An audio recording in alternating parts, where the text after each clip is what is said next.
Well, look, 23 years producing professionally, over 1,000 songs. And I feel like producers have the hardest job in the music industry because a lot of times you get hot with a certain kind of sound, but you can't keep that sound for too long. You know, a few months later, you can't just keep rehashing that same sound. It gets tired, it gets old. Exactly. And like you said, a lot of people in 2001, by 2011, were not producing anymore. Yeah. 23 years, over 1,000 songs. What do you think was the secret for you to continuously get placements and keep getting work and keep having major artists want to work with you decade after decade? That's a good question. You know, for me, I think if I was to boil it down to some very, very essentials, I would say it's relentless work.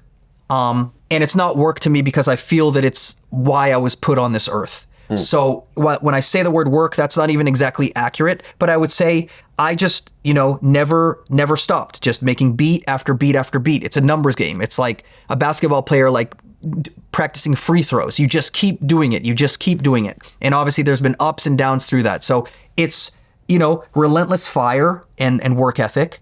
I would say for me, having faith in a higher power, knowing that, hey, this is not like, yeah, I can want it, but it's not, it's outside of me. Like the hits, whatever you want to call it, the people wanting to work with me, that's like blessings from above. So it's kind of like just knowing, hey, it's not exactly me. It's kind of, it's being channeled through me, and being positive. For me, and listen, maybe there are other people who have had immense success, financial and otherwise, by stepping on other people's toes, by doing bad business. But I've always believed in karma to the point where I just feel like I wouldn't be able to sleep at night, kind of doing the wrong thing, screwing somebody over, taking credit for something I didn't do, lying, whatever that is. So for me, I always was positive, do unto others as you have them do to you, having faith and relentless work. Those three principles is sort of what I stuck by. I'm very lucky that I had parents who supported me, who gave me piano lessons, who allowed me to be the type of producer who, I feel that a couple things make me, who I am. Every producer has their own different superpower, but for me, it's the versatility of being able to, I've had, you're talking about like, number ones, but like, the Keith Urban, like Coming Home with Julia Michaels, that was a number one in Nashville. It was not that, but it was still kind of like, wow. So I can still, do it in country. I can do it, like recently I had a big song with Bad Bunny. It was because he streamed a lot. It was big. Mm-hmm. But so the versatility I credit to, because I started off as classical and jazz and my parents gave me that. So I think it's some sort of combination of luck,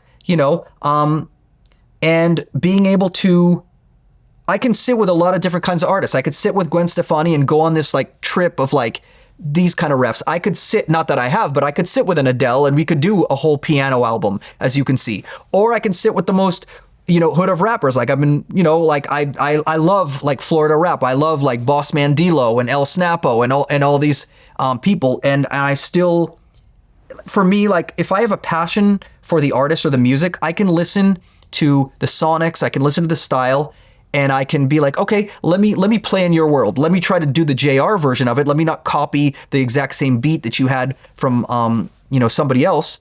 But that is sort of like why I think another reason, it's a long way of answering, like why can you get in with all these different artists over such a long period of time?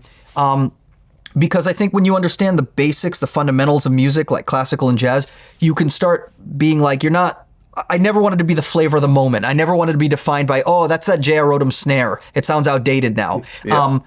Maybe the snares that I was using in 2007 do sound outdated now, but I made sure to update and listen to new stuff and try to reinvent myself sonically. And sometimes I've fallen into ruts. I've had periods where I'm like, hey, my shit is sounding stale right now. I got to like up my game. I got to listen to new things. But I think that fire is still in me. For whatever reason, I still wake up wanting to make music that will like touch the world, globally. I don't know why I have that, desire still. I don't know. There's a lot of times where, I've had like times in the music industry where I'm like, man, I wish I could do something or I was passionate about something else. But I haven't found that, for whatever reason. So I'm still, whether I have like a good month or a bad month, a good year or a bad year, I'm still showing up, putting my best foot forward, seeing what the universe is going to put in front of me. Last two questions. Out of all the artists you've worked with in the studio, in terms of rappers, who do you think was the most talented rapper you've actually been in the studio with? Game. Game. I can see that. Game is like, listen, maybe this is going to be, people are going to be like, dude, who the fuck is J.R. Rotem? What does he know about anything?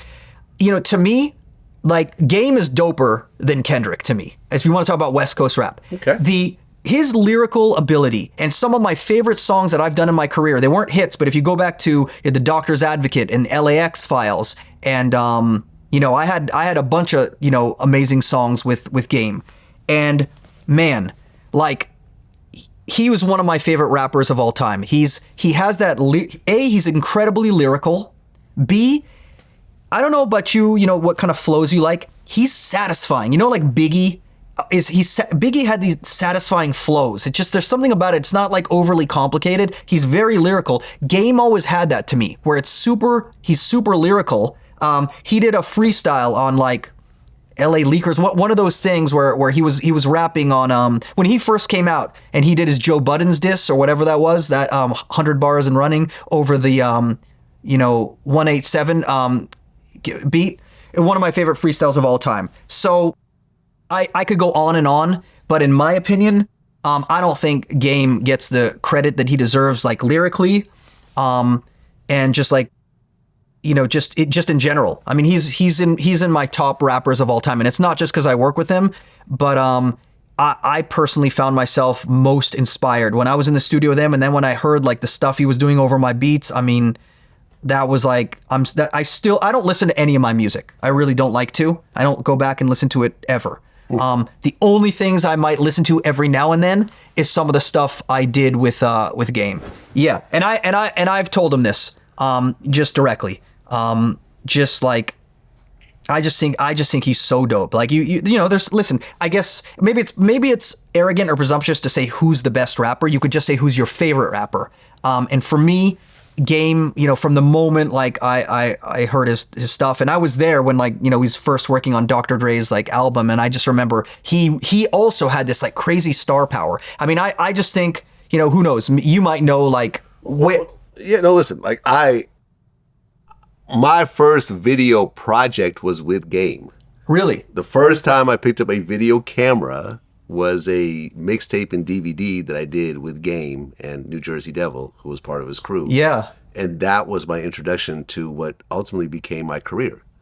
So yeah. Wow. Me and Game, we have, And Whack, yeah. Yeah, well, yeah, he came late. Yeah.